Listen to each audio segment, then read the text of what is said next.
What's up, everybody, and welcome to the Stand Up Guys Podcast, episode 169. All right. I'm your host, Incomparable Zach Jones, joined as always by the Ninth Wonder, Chocolate Thunder, licking feet and beating his meat. From the big toe to the pinky, he likes him dirty and stinky. He's got a case of athlete's tongue and a high heel in his bung. The phenomenal A.J. Singh. That's got to be a new one. I've done that one once before. Oh, okay. But that does mean I need to come up with a new one. It's episode 169, like I said, and we got a sexy review of the Loki season finale, AJ. Yeah. So anyone who hasn't watched or listened to any of our other reviews, the thing that sets us apart is we're going to do a quick, non-spoilery review, but then we're going to go into a granular detail on this bad boy. But AJ, we were going into this episode as we wonder a lot with these Marvel shows. Is this going to stick the landing? Right. And I got to say, thankfully, as far as my opinion goes, I think Loki season 2 did nail the landing. I actually ended up liking this quite a bit. What about you? Yeah, I liked it. I just, I feel like it's kind of open-ended. I don't exactly know what, I don't know exactly how it ended. I don't know what the exact resolution. I know, it worked out, but yeah, I don't know exactly what that was. Yeah, we'll get into it, but what happens, Loki's actions towards the end of this episode, I think it leaves up to interpretation, what he did actually means for the MCU. Yeah. And I don't know if I know the answer to that myself but I mean, yeah, I think they definitely leave that up in the air a little bit. Yeah. Which makes me think I guess it depends on viewership and stuff, but I think there's definitely room for a Loki season 3. There's definitely some threads here they got to continue somewhere. Yeah. Whether or not it's in a Loki season 3 or somewhere in the Kang movie, there's definitely some threads that I think got to, come back into play at some point. But no, I was satisfied with this season finale. I thought this season overall, I think I can say with confidence that Loki is their best show. Yeah, I agree with that. Even beyond WandaVision, which would be my second pick overall. Yeah. But yeah, I think Loki definitely surpasses, and I don't know if this is true, but I heard at least some of the creative force behind Loki is going to be joining the Daredevil show, which makes me happy. Okay, that's good news. Yeah. Mm-hmm. AJ, any off the top thoughts before we go into detail? It had a whole Groundhog's Day kind of feel to it at the beginning, and I wasn't sure that was going to happen. I didn't, just jumped right into it. That was pretty cool. That's actually a good point. Actually, multiple points in this episode they had it like that Groundhog's Day type of thing, where you had to keep going back and trying again and trying again and trying again. I did like that aspect of this episode. All right, should we get into it? Let's do it. So episode 6 of season 2, entitled Glorious Purpose. Of course, a throwback to Loki's line from, I believe, the Avengers movie. Yeah. Yeah, I'm burdened with glorious purpose.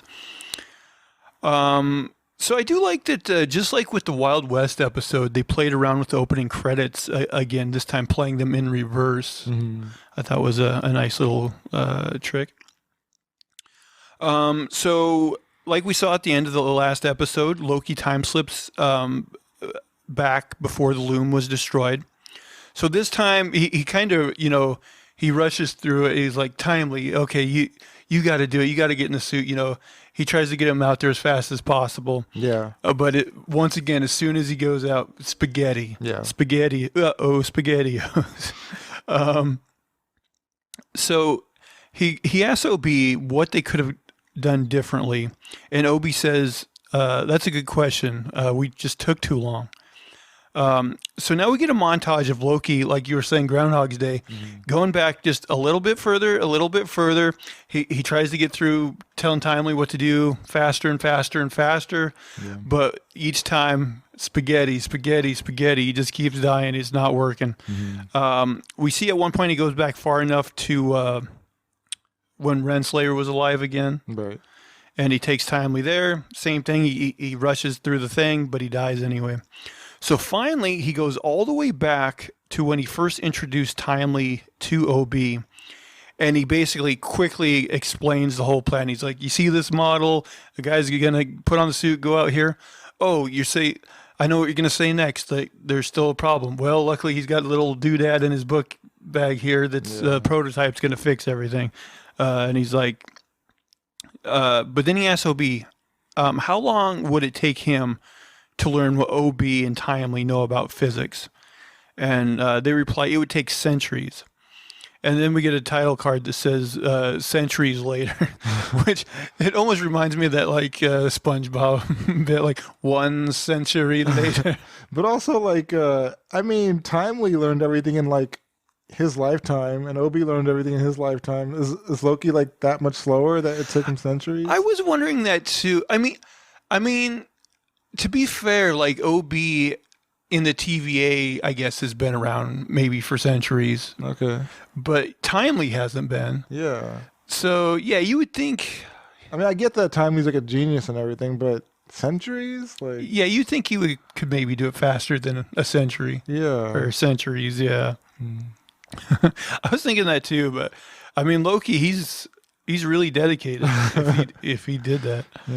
Yeah. Okay. Also, like, I'm wondering, like, because as we get into it, we'll find out that they hint that he failed even more times than we actually see. Mm-hmm. So I'm wondering, like, you know, did he at least first try to just have them do it themselves faster, and that failed, and we didn't see it? So he's like, "Oh God, I'm gonna have to learn physics, ain't I?" Or, you know, right? Yeah. Instead of just jumping to, "Oh, I better learn the physics of this," you know. Right. But anyway, yeah. So centuries later, so now we're in the loom room. Loki's quickly running Timely through the plan again, and through his dialogue. This is what I was just talking about. We get the sense that he's already tried this multiple more times that we didn't see, because he tells Timely, like, hey, you know, don't drop the soap. Don't drop the... And like he like predicts what everybody's going to say, at least what Mobius is going to say. Yeah, things like that. So yeah, he's like, don't drop the thing. It's gonna roll off the platform. And then he says, we're going to do it this time. And Mobius keeps picking up on that, like, this time? Like, we've been here before, you know? So Timely goes out, and you know they ratchet up the tension. He's like very slowly walking, and then he has trouble pushing the button, but he does make it. He just barely makes it, and the plan seemingly works. The loom starts to stabilize. Everybody starts cheering, but AJ, suddenly the loom starts to get overloaded once again. Yep. Timely says the branches are duplicating and expanding at an infinite rate. He says it's a scaling problem, and the loom will never be able to accommodate an infinitely growing multiverse. Now, him and OB are smart. Could they have not possibly, you know, through the centuries or whatever? Well, I guess they didn't experience centuries, but could they not have seen this coming? Yeah, and my question was, like, how did they create the loom in the first place then? If there's infinite timelines, like, don't you have to like eventually like have to be able to wrangle them up to create the loom? And like, well, they were constantly pruning so that. Yeah, but I mean, like, before anybody ever like pruned, before anybody ever created the loom, like there was probably infinite timelines, right? Like, well, I don't know, because like I would have thought that, you know, there's the sacred timeline, the original timeline, and then it seemed like, but my question is, like, you would think that would exist no matter what. So you wouldn't think they would have needed a loom for the existing timeline. So, like, I don't know, like, Because I mean, like there was a multiversal war before that, so that means there must have been other timelines, right? So was it infinite before? Like, Yeah, I agree. I'm a little hazy on the timeline of what yeah, exactly occurred. right. Well, I don't know because as we find out, like in this episode, He Who Remains eventually says like the loom was created as a failsafe, but like, yeah, I don't know exactly when the loom was created. Is my thing. Yeah, like how and when? Like, Like, did the loom exist during season one? I think so. Yeah. Yeah, I'm a little confused about that myself, um, but yeah. Anyway, it's a scaling problem, and the loom's gonna break no matter what. Um, and Sylvie says as soon as the timeline started branching, this was doomed to happen. So yeah, I guess the loom then must have existed before she killed He Who Remains. Yeah. Yeah, so I think the loom has existed as long as the TVA's existed. Like, as it is. I guess if the loom was a failsafe, it was basically I guess built around the sacred timeline in case like the pruning stopped and things started going haywire with a bunch of variant timelines. Okay. But in this case, there's just too many of them, Hmm. and like the loom can't take it, I guess. Mm-hmm. Um. So after Sylvie says that, Loki puts it together that like basically his only choice is to go all the way back to the end of time and prevent Sylvie from killing He Who Remains in the first place. So he does that, and like she keeps telling him, if you want to stop me, you're going to have to kill me.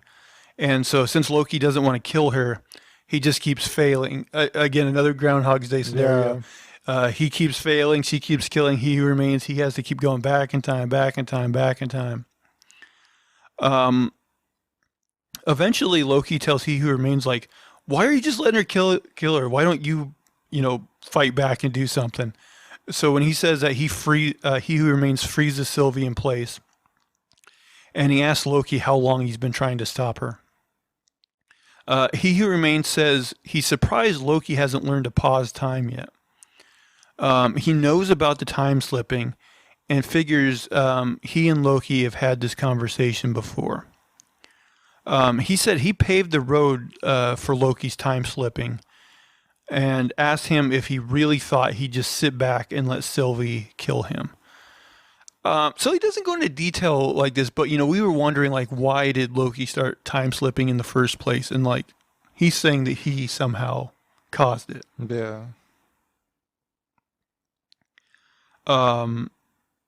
So he tells Loki he can go through this 1,000 more times, and he's like, just let me know when you're ready to have a conversation. So he unpauses Sylvie, and then Loki then pauses time himself, and he's asked He Who Remains, what makes you think this is the first time we've had this conversation? So again, I kind of like that they did this, where like we just gleaned that like a lot of things have happened that we're not actually seeing, Yeah. but they've happened, I mean, I thought that was kind of ambiguous. Like maybe he was bluffing. Or Oh, that maybe, could maybe be. he was telling the truth. I don't know. I couldn't tell on that one. That could be. But I figure like, he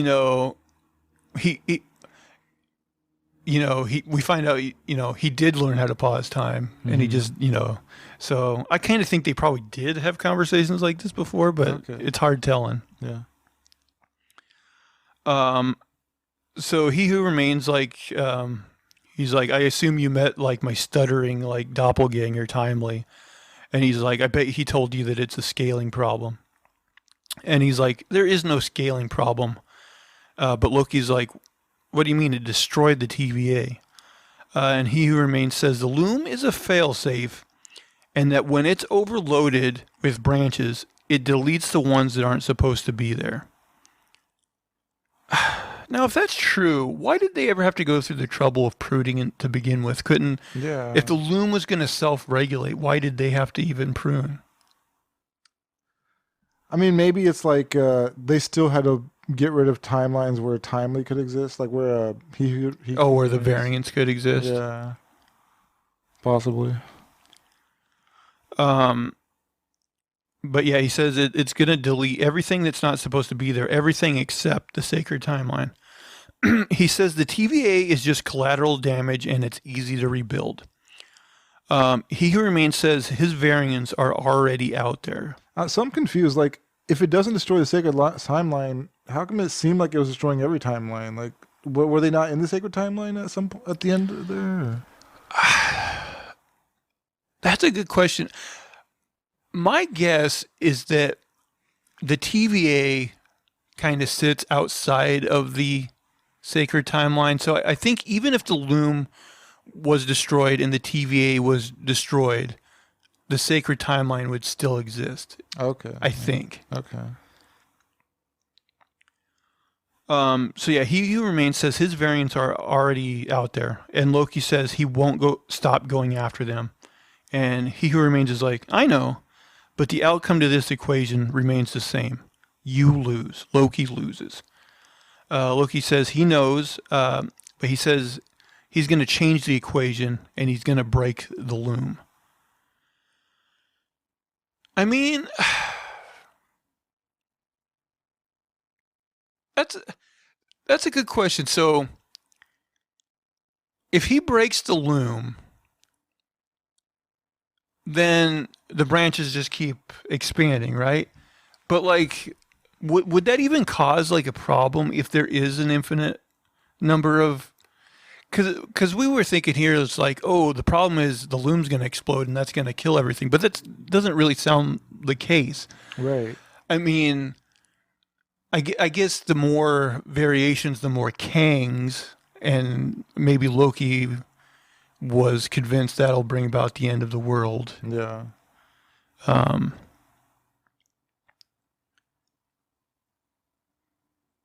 So yeah, he Remains says destroying the loom will cause a brutal war where nothing survives. Now, Yeah, so it sounds like he's worried about Kangs. Like, that's what his main thing is.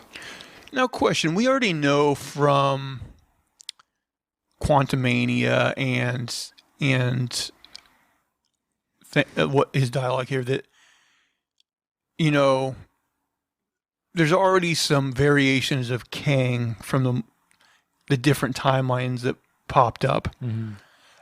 But at the same time, when Docs did her plan, where in the like first episode where she killed like a ton of timelines, presumably that would have killed, you know, a lot of Kangs, right? Yeah. So, But I think they just come back, right? Like, I don't know if it's the same timelines or what the deal is, but they always just grow back, don't they? yeah, I guess if they stop the pruning, they just Infinitely. keep coming back. I guess so. Yeah. Yeah. But it's like, I don't. It's weird though because like,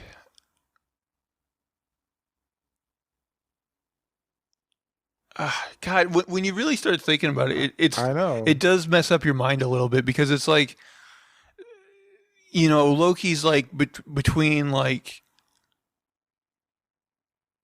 because the thing is, if their plan to fix the loom would have worked, there still would have been multiple Kangs. Yeah. And like, did he think that wouldn't bring about the end of the world? Like there would be less than like if the loom was totally destroyed, but there'd still be a fair amount of multiple Kangs. Wouldn't that still lead to some sort of Kang war? Yeah, I mean, I would think so. I guess it's just a numbers situation. I guess. So He Who Remains is like, what do you think's going to happen to your friends if you break the loom?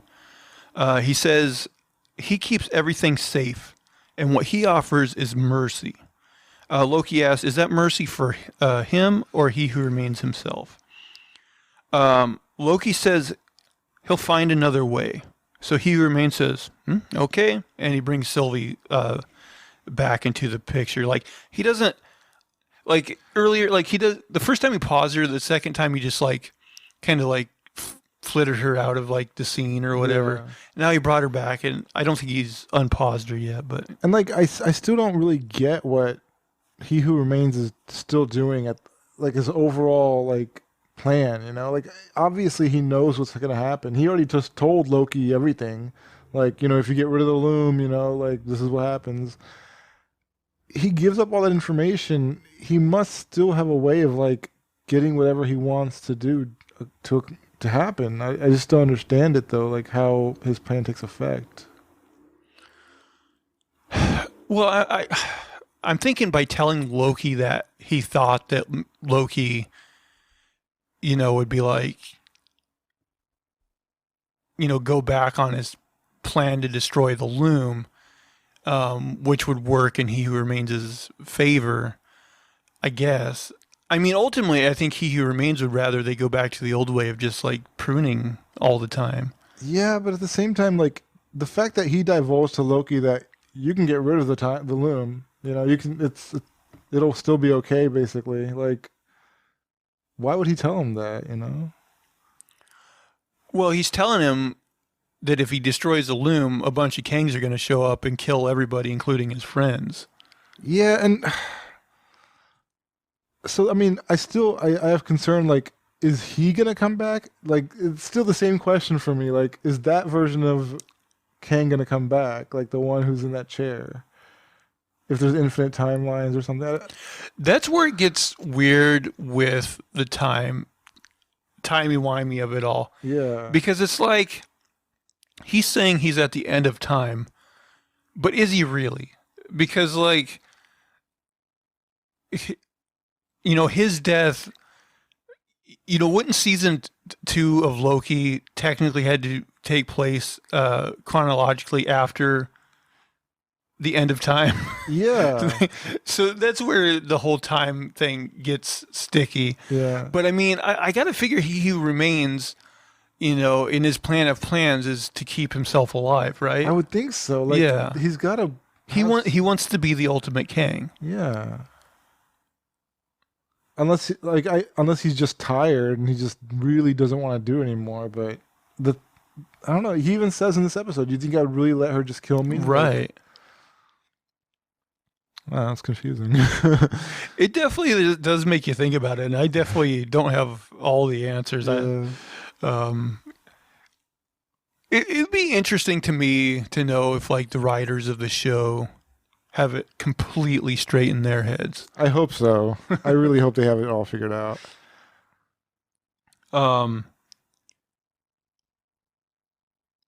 So yeah, he says, He Remains says Loki can destroy the loom and bring about the end of everything, or he can kill Sylvie and they can protect whatever they can. So Loki jumps all the way back to his first interview with Mobius. So this would be like season 1, episode 1 stuff. And he basically tells Mobius everything that he's going to do. He's like, "Oh yeah, you're going to play me a vision of all, everything I've ever done in my past life and all that." And Mobius is like, "How are you doing this?" He really got Mobius to like open up pretty easily here. Yeah. Which didn't seem realistic to me, considering that Mobius was more like an antagonizer in this situation. Like, he was trying to like break him down still. Right in the beginning of the series. So he got him to become a friend really easily. That's true. I mean, basically being able to predict his every move, though, maybe Mobius is like, well, this guy's got to know something, but you're right. He does kind of open up to him pretty quickly. Yeah. So he asks Mobius how he chooses who lives and who dies. And Mobius kind of gives him the patented like TV answer. He's like, we don't say kill, we prune the timeline. And, and the Time Lords tell us who, and this is all for the greater good of protecting the sacred timeline and all that kind of stuff. Mobius tells the story of how him and another hunter were going after an 8-year-old boy, and pruning him would save like thousands of lives. But he said, or maybe he didn't say him, he says like 2 hunters were going after this 8-year-old boy. And anyway, one of them hesitated to prune the eight-year-old boy, and it caused the hunter to die and all these problems or whatever. And he says you have to keep sight of the big picture. Mobius says you don't want to live with that kind of burden. So Loki puts it together that Mobius was the one who hesitated to kill the boy. And he's like, so what happened to your partner after you couldn't prune the boy? And he says, she's doing all right, actually. She became a judge.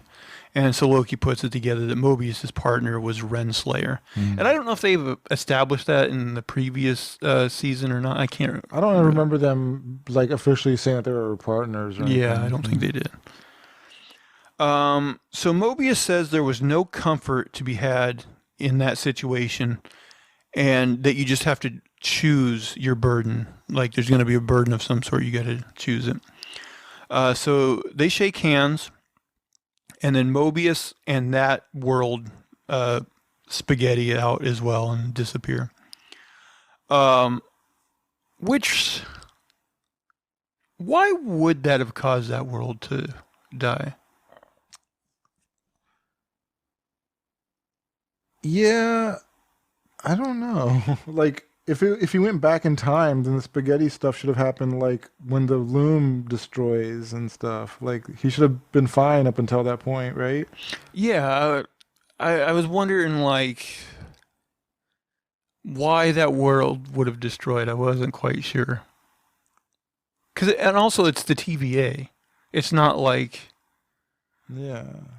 you know, on a timeline, because the TVA is kind of outside of the time. Maybe everything's relative to Loki. Like he's the one time slipping, so once he leaves the time period, it just disappeared at that point. Maybe. Yeah, they don't really explain that. So now Loki jumps to the scene in OB's workshop where, you know, everybody was spaghettiing out and disappearing. But he pauses time before Sylvie disappears so that they can talk. You know what's weird? If he was going to pick, because he basically could have picked any moment in time to go back and talk to her. Why would he choose this one? Like, oh, I just want to see all my friends die again. Yeah, that's true. Pretty sad. So Loki fills her in on the situation, and she's like, if you're looking for my blessing to kill me, I'm not going to give that to you. He asks what he should do. It's the sacred timeline or nothing. She says it's not enough to protect the sacred timeline. And even there, it's full of death and destruction and injustice. She asks him if he wants to be the god who takes away everyone's free will so he can protect that. And he asks, what good is free will if everyone is dead? She says, who is he to say they can't die trying, and that he's replacing one nightmare with another? Sylvie says she's lived through enough apocalypses to know that sometimes it's okay to destroy something. And then Loki kind of says, if there's a hope you can replace that thing with something better. And I think in that moment, he's kind of like talking to himself. And so he time slips again. He time slips back to the loom right before everything was being destroyed. So he locks everyone. He kind of goes to where that blast door is, like right outside the radiation. And then there's another door that he locks. And so Sylvie and Mobius are on the other side of that. And they're like, what are you doing, Loki? You know, that kind of thing. So he tells Sylvie that he knows what he wants, and he knows what kind of god he wants to be for her and all of them. So Loki walks right out into the radiation. For some reason, I don't know exactly why he would do this, but he uses his magic to change into his old Loki costume with the horns and everything. Just for aesthetic purposes. That's what I was like. It's really just for the look, right? Yeah. They're like, I mean, like I was surprised he wasn't burning up. Like the radiation wasn't like messing up his skin and everything. But yeah, I guess he's a god. I don't know. well, you know, that's the thing though. So like, he's a god. So like, are you telling me in none of his Groundhog Days things before he was like, well, me and Sylvie are gods. Like, if Timely can't do it, maybe one of us should try. I definitely thought about that. Yeah, he should have been the one going out there. You'd think at least one time And like, I mean, maybe he would be like, well, if I die, it's all over because no one else can time slip. But then he could have tried to convince Sylvie. He Yeah. could have been like, Sylvie, listen, I'm slipping through time. I can tell you this isn't going to work. You're a god. It might work with you. Right. You know what I mean? So that is a plot hole Yeah. if you think about it. So yeah, he changes into his old costume. He destroys the loom, and then this is where it kind of gets to where we were talking about before, where it kind of gets up to interpretation of what's going on. So he seemingly His power level is just, it's so uneven throughout the series. Like sometimes he just like throws shadows on a wall and like whatever. And then sometimes he can like take a part of a giant loom that's like constructed in space and stuff. I mean, I will say in general, that's why I'm not the biggest fan of magic-based characters in superhero comics because it's basically always Deus Ex Machina powers. Yeah. Their powers do whatever the script needs them to do. Yeah.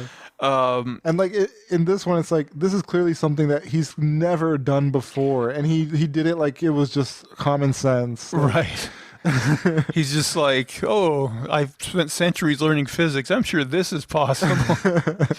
But yeah, so he destroys the loom, and what he does is he grabs on to all the timelines that are there, and you can see he starts infusing them with his magic. which is just a few timelines.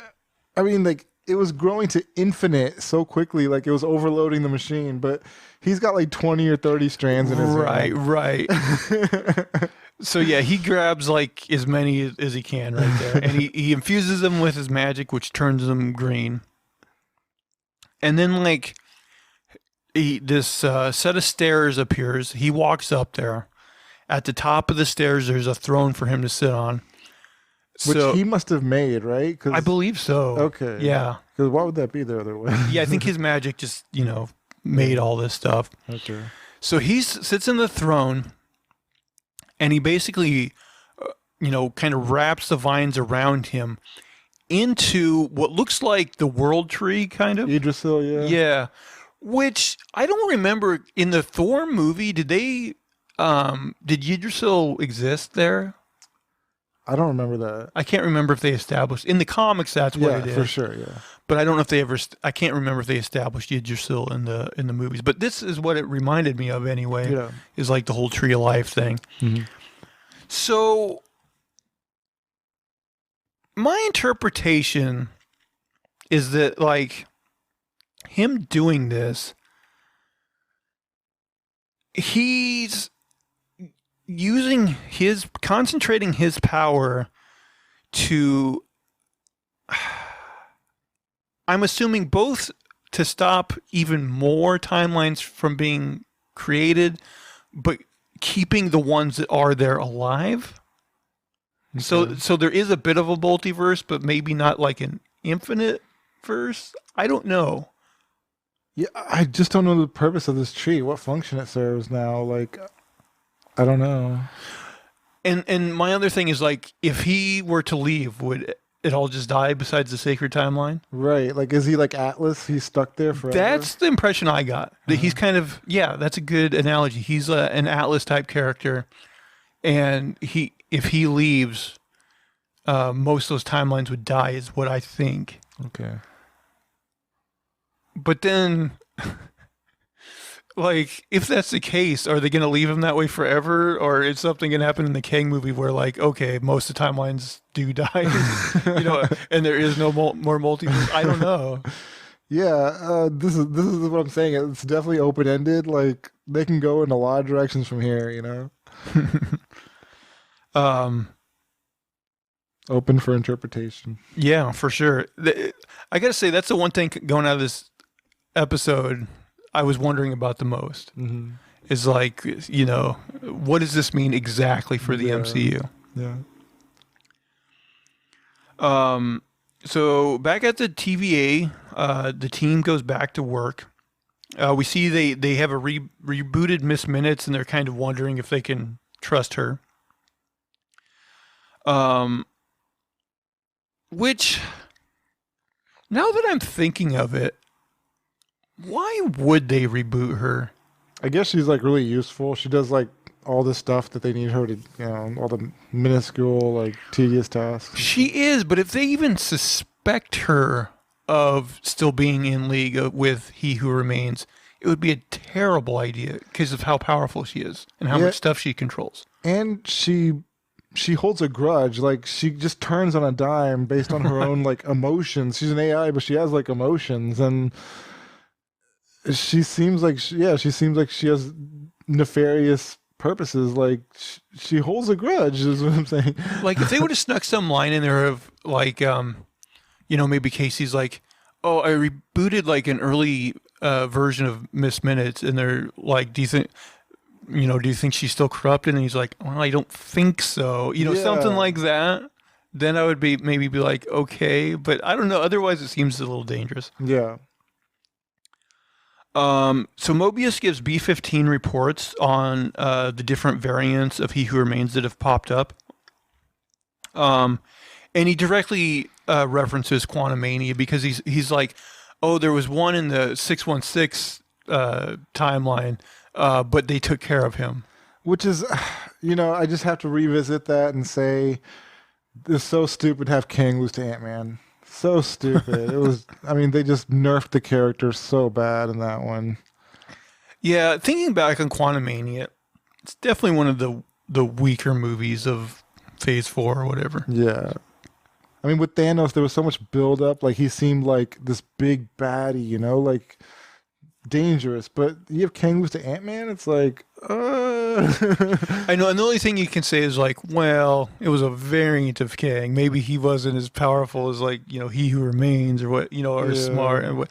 But yeah, because Ant-Man, and that's the thing is Ant-Man is like famously like, one of the weaker, I guess. Yeah, he's no Spider-Man. Right. Yeah. Even though technically with his powers, he is pretty powerful and can do, a lot of stuff, but he's looked at as kind of the comic relief character. Yeah. And so to have him, defeat Kang and where you first seen Kang on the big screen, it was a weird choice in my opinion. Yeah, it's like, Kang is like he's almost like Doctor Doom, and you just wouldn't accept Ant-Man being Doctor Doom either, like it just doesn't, they're not on the same level. It'd be like once they introduce like Doctor Doom and like Miss Marvel like beats him or something. Yeah, you know what I mean? Exactly.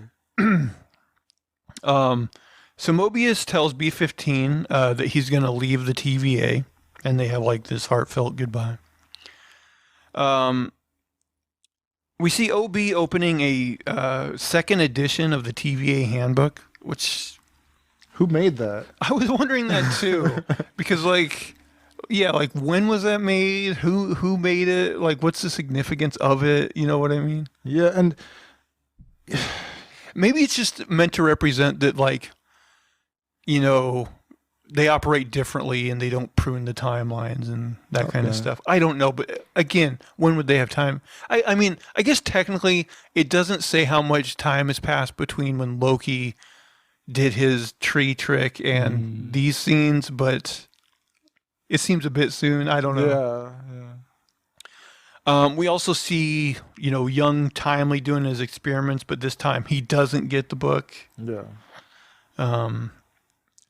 Okay, this I didn't totally understand, and it seems like it's left kind of up to interpretation. So we see Renslayer waking up in the ruins of a destroyed TVA because they show the TVA seal like on I'm pretty sure that's like the end of time, like where Eliath is, like where Loki and Sylvie got pruned, like where they met all those other Lokis.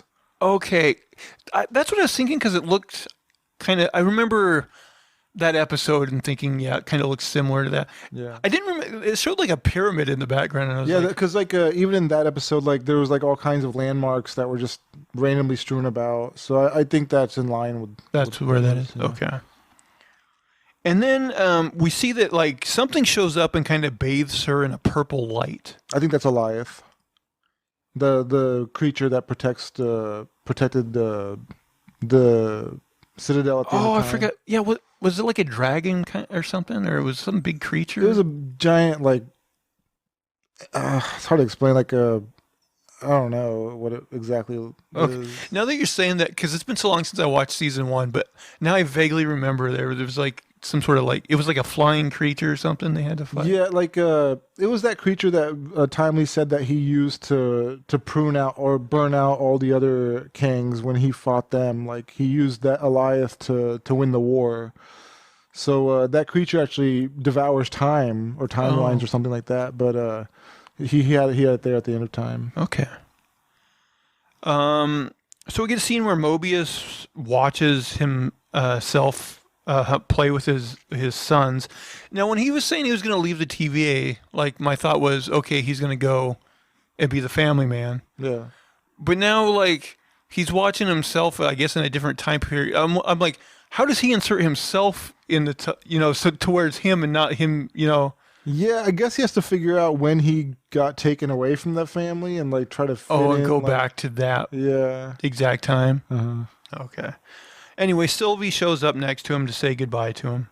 She says she doesn't know where she's going to go. And then we get an end scene with Loki sitting on his throne, like you were saying, being Atlas, keeping the timeline safe. Yeah. And that's how we go out. Yeah. So yeah, I liked the episode quite a bit, but as we were talking, I'm like,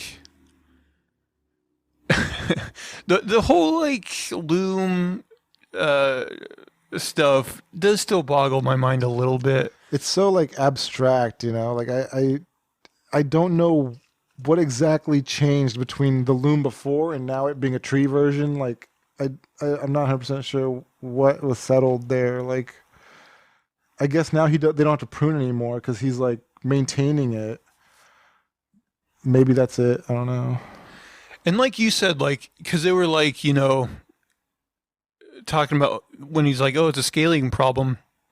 Like this multiverse is popping up and there's like an infinite number. And it's like you said, we saw him hold on to like, a handful of timelines. But my thing is like, well, is whatever he's doing with his magic, like, is it just making it so there's these handful of timelines? Right. Or is like, we can't really see it, but he is actually like containing like an infinite number into this new world tree, Right, because I mean the loom's whole point was to like to scale and limit the number of timelines. So that's essentially what Loki's doing too. Like it's kind of a lateral move otherwise, right? Like, Yeah, he's kind of the new loom. yeah. But like my thing is if he's essentially the new loom, like is his magic just more powerful than the loom? Right. That's also it seems unlikely that he would be more powerful than the loom. Like, because that's one thing about the magic is like there should be some sort of limit. Yeah. You wouldn't think he should be powerful enough to maintain an infinite number of timelines. Right. Right. So I don't know if it's just a handful or. I mean, yeah. I'm also wondering, like, because it's a tree, like, does that have a function? Like, because it's in the form of a tree, like, is it function? Like, what is that? What is the symbol? What's going on there? What is that?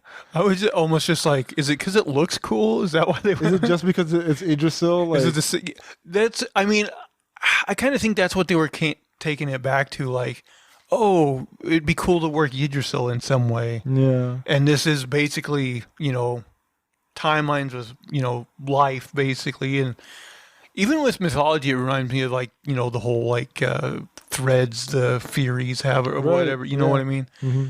And so, yeah, it's certainly interesting. I don't know where they're going with it exactly. I'm willing to give it the benefit of the doubt that maybe.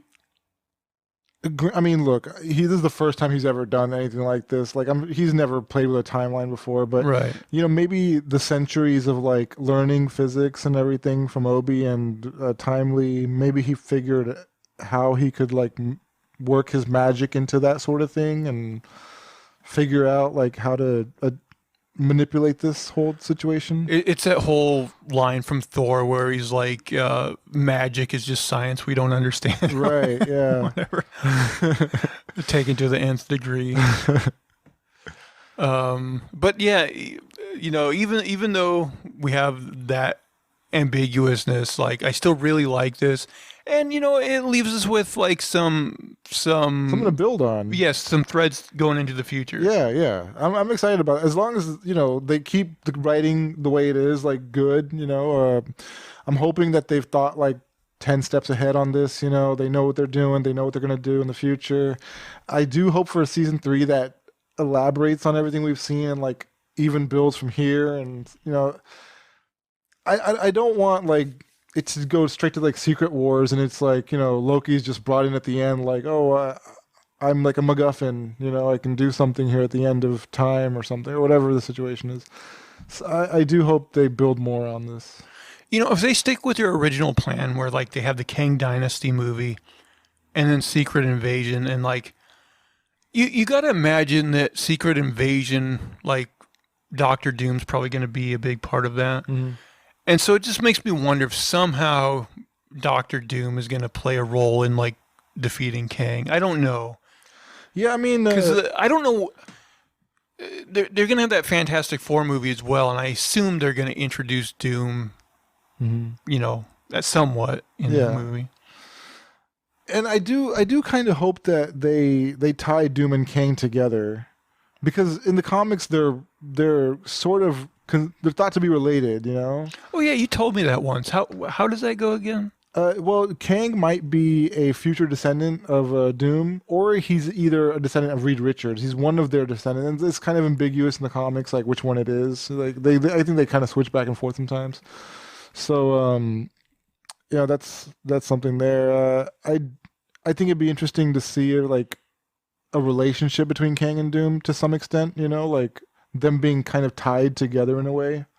That would be, I think, it would make sense that Doom would be the antithesis of Kang, but also like an offspring or offshoot of him, maybe, or something like that.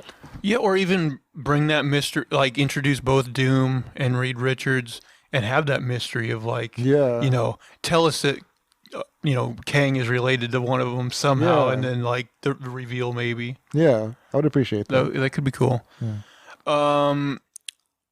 What would your overall rating of this season be, you think, out of 10? I got to give it a solid at least 9 out of 10. I think I'm going to go with 9 out of 10, too. I thought very good. Yeah. I mean, it does leave you with maybe some, like I was saying, minor gripes, possible plot holes. But overall, man, I thought this was really solid. I really enjoyed it. Yes, nothing that can't be fixed or touched on later on. So I think it's still in a position where it's solid. It's great. Yeah. So in conclusion, if you didn't for some reason watch Loki. It's really good. A little bit of Marvel news came out today, or maybe it was in the last couple days. I can't remember now. But apparently now, so I guess Captain America 4 was going to come out next year. But now, like a summertime, I think. But now the plan, I guess, is Deadpool 3 is going to come out next year in that slot. And both Captain America 4 and Thunderbolts have been moved to 2025. So I think the only Marvel movie coming out next year now is Deadpool 3, unfortunately. I mean, I'm a little... that's kind of disappointing because... you would expect King Dynasty and what was the other King movie? There's Dynasty and there's another one. Well, Secret Wars? Secret Wars. You expect a lot of characters to be in those movies, like especially Secret Wars. Like the ones that they're going to start introducing now. I mean, I think the writer's strike, which wrapped up or is wrapping up now, is what's pushing all these out. You think they'll push back Secret Wars and Dynasty? I think they'll have to. I think whatever their schedules for all those movies were, I think they'll be pushed back a year. So like, if Kang Dynasty and Secret Wars were originally coming out in 2025, they'll probably be 26. Or I forget what all the movies they announced were. It's like I know there's Cap 4, Thunderbolts, Fantastic Four. I don't know if there was a. Oh, I think originally they had Blade in there, but I don't know. I don't have. Yeah. Blade. I don't really care, but with the problems it's having, it's probably going to be moved too. I thought the Captain America show. I've heard a lot of people say this, and I do agree that it should have been a movie. Instead of a show. Falcon and Winter Soldier. Maybe I didn't hate that show, but to me it was just kind of meh. Yeah, kind of forgettable. I think instead of a 6-episode show that was kind of like had lulls, like a movie might have been better. And so this is going to be a movie, right? Yeah, it's a movie with Anthony Mackie being in the role of Cap. I like Captain America, the original ones, and I think having a grounded character, like, it could be a good thing. So as long as the writing is good, it's something I think I'd look forward to. Yeah, I'm totally open to. The only thing is like, I wonder about Captain America, because he took the super soldier serum, was like super strong, and so he really flung the shield around. Anthony Mackie, he shouldn't be able to do that, really. Like, he can use it to protect himself, but he shouldn't be able to just like. And I don't know, maybe he won't do this, but like, if he starts flinging it around like Steve Rogers did, that doesn't make much sense. I think he has to have super soldier serum. He has to. Something has to happen to where he gets injected. He gets strength. Like, he can't. You can't be Captain America and not have somewhat above average abilities, above human level abilities. So, yeah. I mean, the thing he brings to it though is like, he does know how to fly with the wings, so that brings a aerial dynamic to his. I don't even. Is he still using the wings? I can't remember if he did on the show, but like, if I was Marvel, I'd still let him use the wings.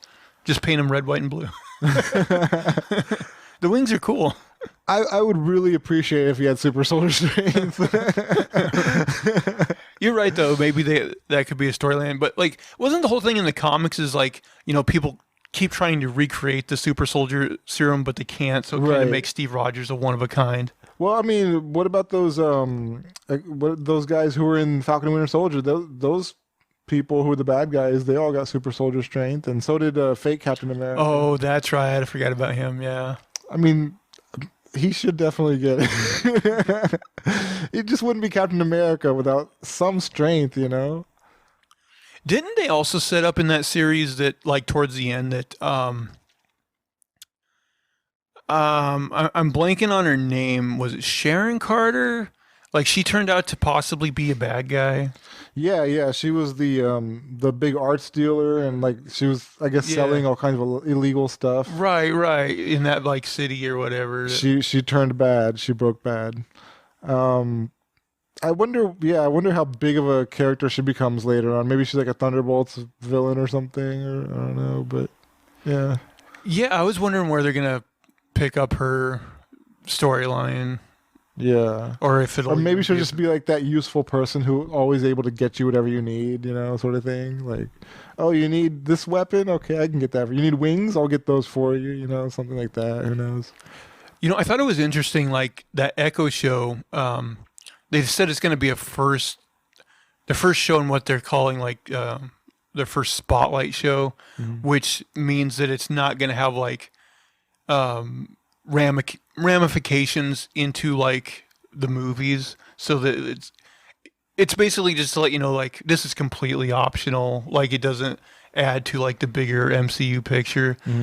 And so I kind of wonder like how many of their series going forward are going to be spotlight series as opposed to oh no, you will see this carried forward in the movies. I don't hate that, but at the same time, I don't think they should like completely write out the chance of putting somebody in a movie if they fit, Right. So I mean, like Secret Wars or whatever, like I know it's going to be like a big conflict with like high level characters, powerful characters and stuff, but I mean, Secret Wars has everybody, like maybe she plays like a small role, like, I don't think they should completely like write off characters like that either.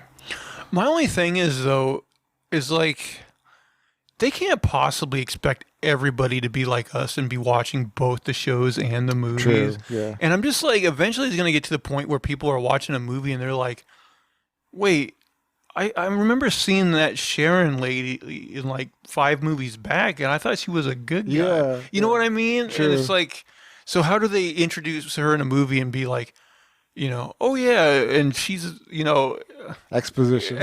yeah, just a lot of exposition. Yeah.